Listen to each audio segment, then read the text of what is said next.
Hello, friends. My name is Christopher Hurtubise. I'm the Director of the Office of Evangelization and Missionary Discipleship for the Diocese of Superior. I want to take a minute to tell you about an exciting new program being offered in our diocese called the Parish Mission Apostolate. The Parish Mission Apostolate is designed to help every parish cluster in our diocese to do evangelization really well.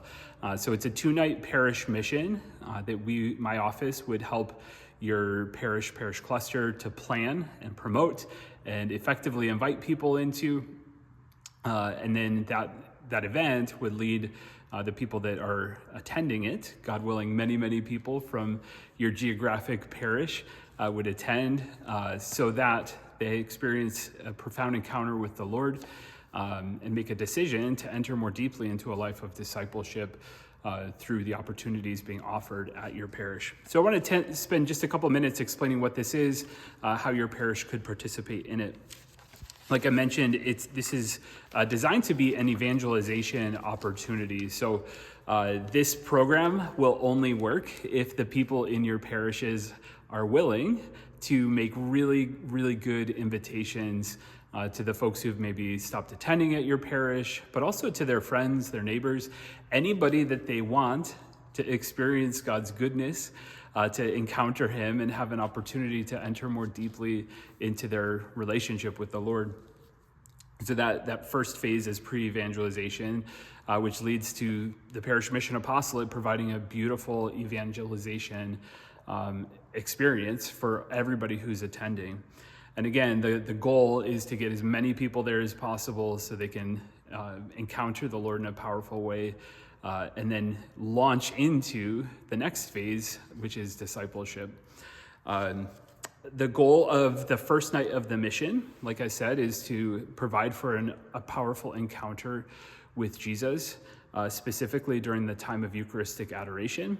And for any of the Catholics that are there, which is obviously going to be most of the folks, a really deep encounter with the Lord through a deep confession. So the parishes hosting this would have many priests available to hear confessions. We piloted this program in the Amory and Balsam Lake cluster in the fall of 2024, and I think we had 8, 9, maybe even 10 priests available for confessions the first night, and they all heard confessions the entire time. It was incredibly impactful and fruitful. The goal the second night of the mission, the structure is the same, which we'll get into in just a moment, but the goal the second night is to deepen that encounter with the Lord during another time of Eucharistic adoration, but to make a commitment, an act of surrender to the Lord, to enter into a life of discipleship, to say to the Lord, I don't want you to just be part of my life, I want you to be the very center of my life. And I want to do what it takes to enter into a life of that ongoing deeper conversion. And so the parish would have opportunities ready to walk with their parishioners and even potentially new members to deepen their life of discipleship with the Lord. So the two main questions that we would ask as we're preparing to do this in your parish cluster is, how are we going to get the people there? How are we going to get them up the mountain? But also, where are we going to lead them as they come down the mountain? Those are the two big goals. So the first step in this wouldn't be to start planning the event, actually. It would be to start asking the question, where are we going to lead people to after this event? So we want to begin with the end in mind. So an analogy that we've used for this program is that the Parish Mission Apostolate is going to provide a diving board into the pool of discipleship in your parish. And if you already have lots of effective small groups running and other adult discipleship opportunities, great. This is ready-made for you to propel people into that. Maybe you're running a program like Christ's Life or something like that. Awesome. This can launch a whole new batch of people into the Christ's Life program or whatever you're doing. But the first step in preparing for this would be meeting with my office, having a deep conversation. What does discipleship look like in our parish right now?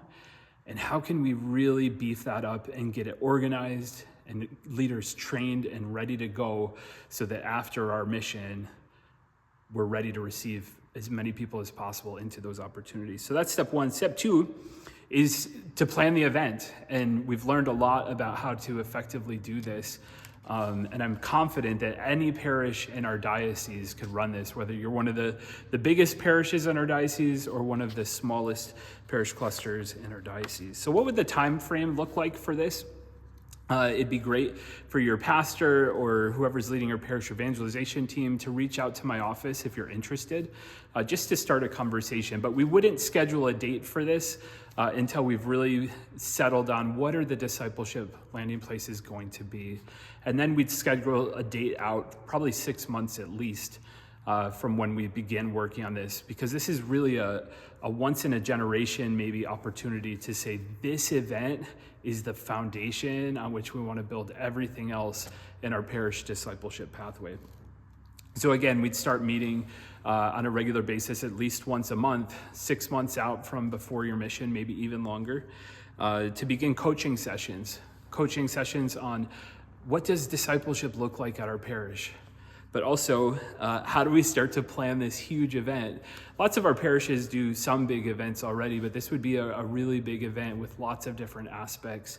And so we'd be putting together different teams to help plan those different aspects. Our hospitality team, the mission both nights would begin with a meal.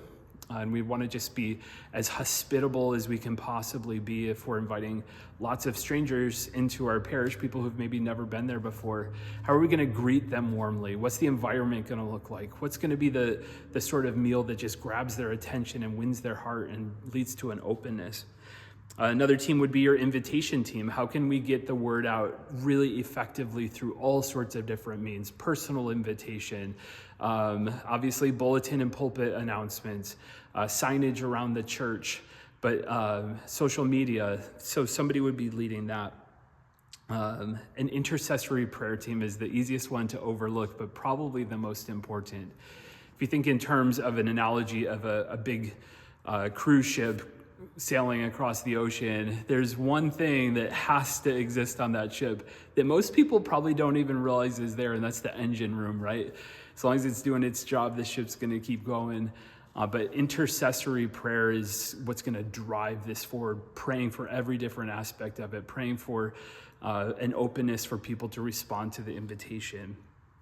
So we'd be working with you to really discern who has gifting in all of these different areas to lead those things. Then we'd be checking in every month at least. How's this going? Here's the plan, and whatnot.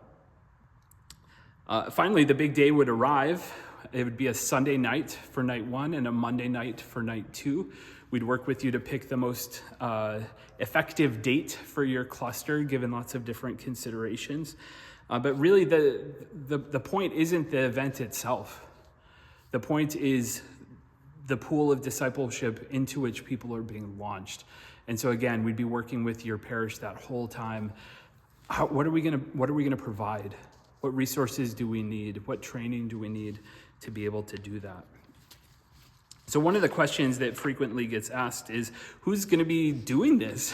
So it would be a collaborative effort between the diocese and your parish to do this. We've trained 6 different speakers to give these missions. The talks are the same.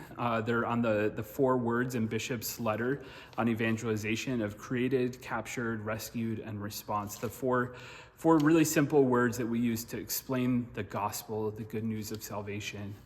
But the talks would be individualized for our 6 speakers to really share our hearts, our testimony on how we've experienced the gospel in those 4 areas.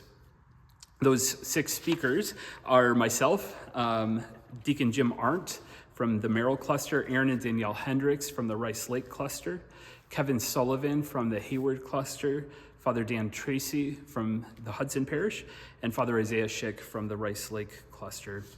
We also have a list of musicians who we've contacted and worked with and are working with that we would ask you to pick one of those to hire to come do the music for the event. So the event, like I said, would start with a meal both nights. Hospitality is so important to build a sense of welcome, a sense of belonging, a sense of being loved, and just creating an openness in everybody who's there. Then it would move into the church where there would be a time of worship to begin, just opening our hearts, creating a sense of openness to what the Lord wants to do in us that night. Then there would be a keynote talk on both Sunday and Monday nights, and that would lead directly into a time of Eucharistic adoration. Confession would be available definitely on Sunday night, because that's the main goal on Sunday night, but also could be available on Monday, especially if you weren't able to get to everybody on Sunday night. So one of the questions that gets asked, or another question, is how do we know if our parish or parish cluster, if this is a good fit for it? I would just say this: is your parish hungry to send people on mission? Is your parish hungry to answer Bishop Jim's invitation in the pastoral letter on evangelization to reach out to the world? There's an image that he uses from the book Divine Renovation of the crash of the Titanic and the lifeboats of the Titanic. Instead of rowing over to look for folks who are drowning in the waters, most of the lifeboats sat at a safe distance. And so my question to you as you consider doing this is, do you want to row? Do you want to acknowledge there are people in our community who need to encounter the good news of the gospel? And there's lots of different ways that you could do that, but this tool, I think, would really propel your parish into doing that effectively. The last question that I want to address is this: isn't this going to be expensive?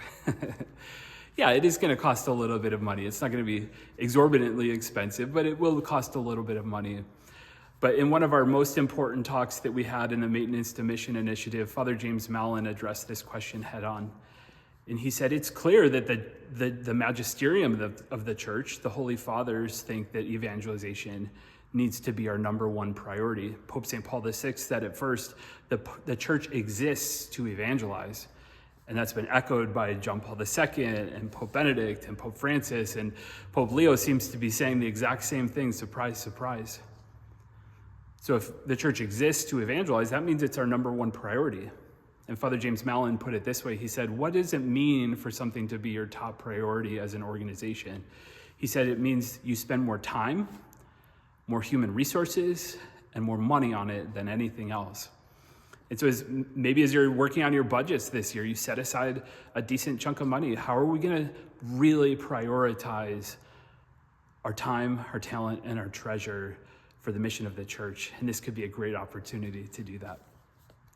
Friends, I would love to communicate with you, to answer your questions, and to walk with you and discern, is this a good time for our parish cluster to hold one of these missions? Because we're going to hold your hand throughout the whole thing. And I'd love to have that conversation with you. God bless you all. Thanks for considering. Keep up the great work.